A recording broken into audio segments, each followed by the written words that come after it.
Ayan po. Dumating na po yung parcel. So, buksan po natin kung ano po yung laman. Okay? Alam mo, napakabilis po nila. Kasi kagabi ko lang po ito in-order. Tapos ngayon, kinabukasan, dumating agad.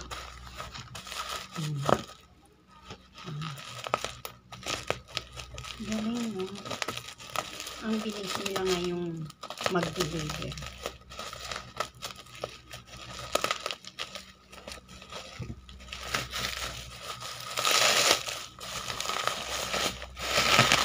Wow! Ang ganda ng pagkakarap. Maraming bago naman. Wow! Ang ganda. Ay, ito na po. May kiwi cleansing product. Easy to mix, available. Ano po ito? Dishwashing. Ayan. Ito po yung paggawa. Mga ingredients po ng dishwashing po ito. Okay. So, buksan na natin ha. Ito po. Ayan. Ayan. Ito po yung lemon. Yung pangkulay.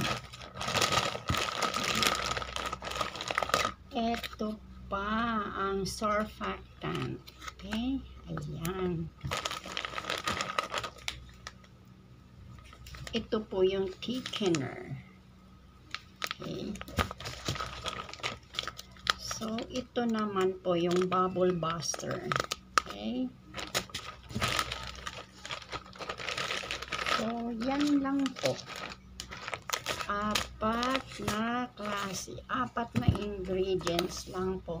So, marami po siya. Ito po ay gagawin natin 17 liters po. 16 to 17 liters po ang pwede nating magawa dito. So, gagawa na po tayo. Gagawa na tayo ng dishwashing. Ang gagawin natin ay lemon. Lemon siya. Halo na natin to.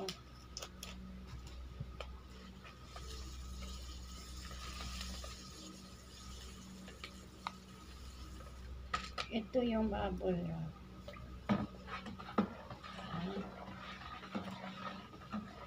Bubble buster. Ito po yan.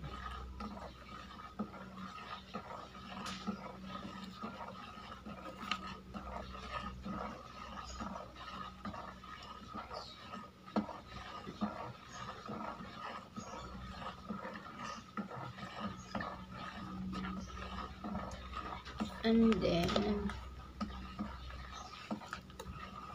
ito naman po ang surfactant.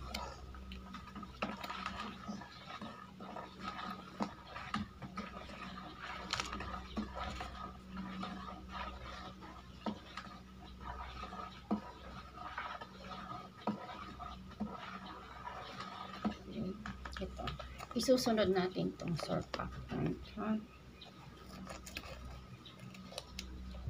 Sabi, imimix lang natin ito na dahan-dahan natin siya.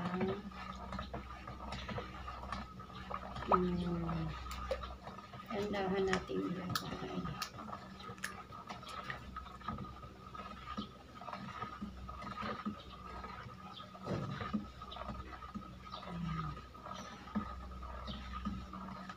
Tuloy-tuloy lang po na halo.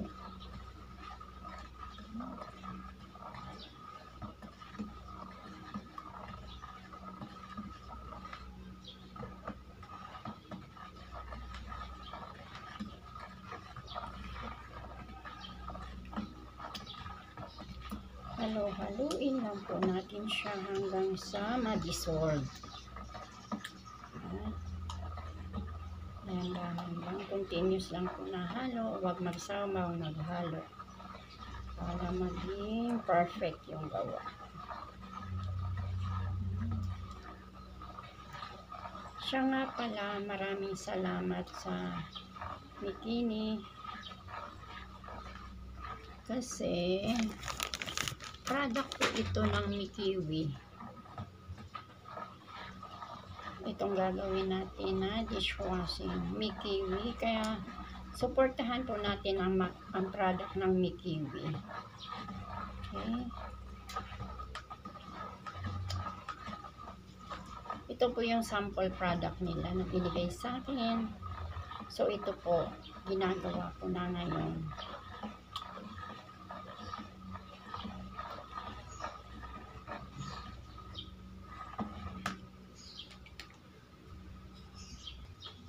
Sairin po natin ito kasi sayang, pero dapat hindi nakatigil ang halo.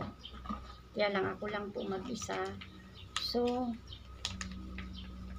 no choice kundi itigil ko muna yung halo para masaid ko yung laman, diba?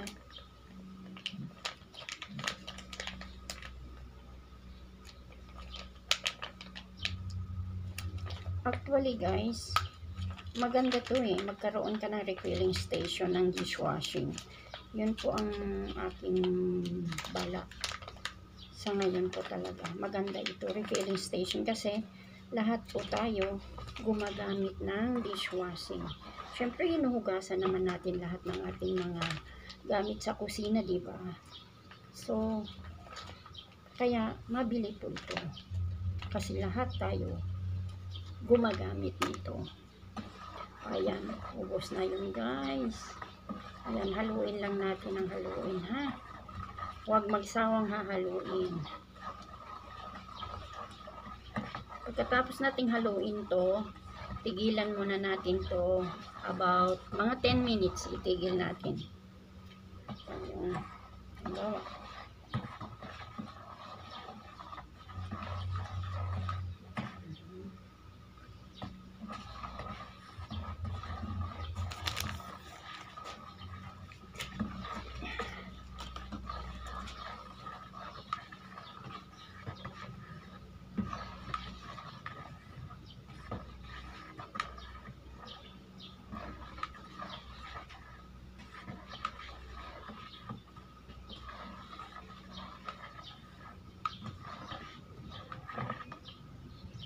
Sige, tigilan na po muna natin to, mga about 10 minutes po. Tapos pagbalik natin, hahaluin pa po natin siya ulit. Haluin na natin po ng about mga 10 minutes. Ha? Tapos ito naman ang isusunod natin ilagay. Pero isi-shake muna natin siya maayos. Bago natin ihalo. So ilok naman na, tunaw na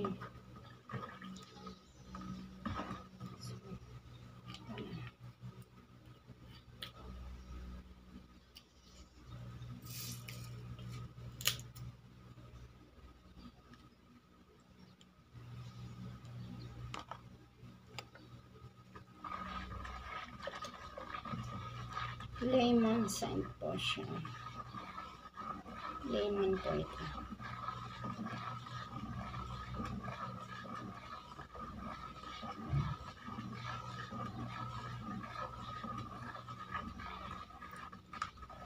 Ang bango-bango. Mamis ang bango. Ay, natapon.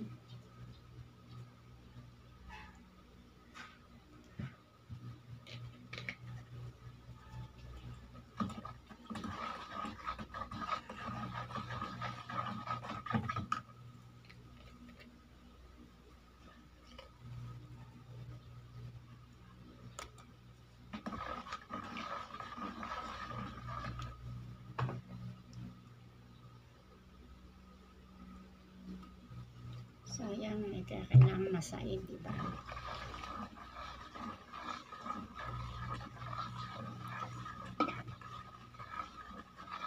Ito po ay lemon. Pampabango po siya. Lemon flavor po ito.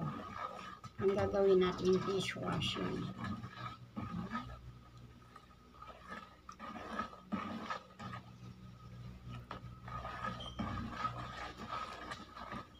Then isunod naman po natin tong thickener. So, pangkalapot.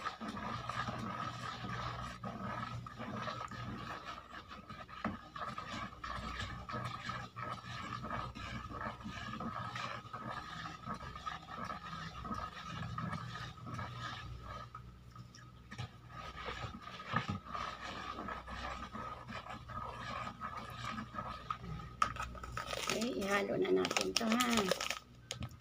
Ito po yung thickener.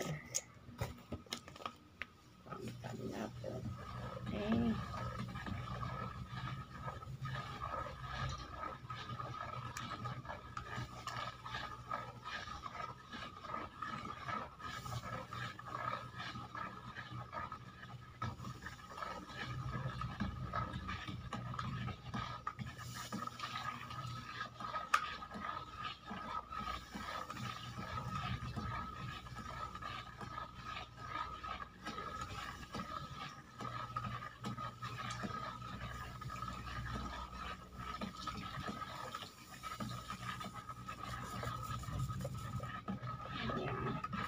So, haluin lang po natin ito ng haluin hanggang sa lahat sila ay natunaw.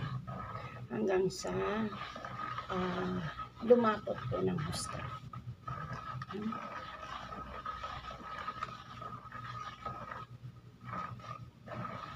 Haluin lang po natin ng haluin.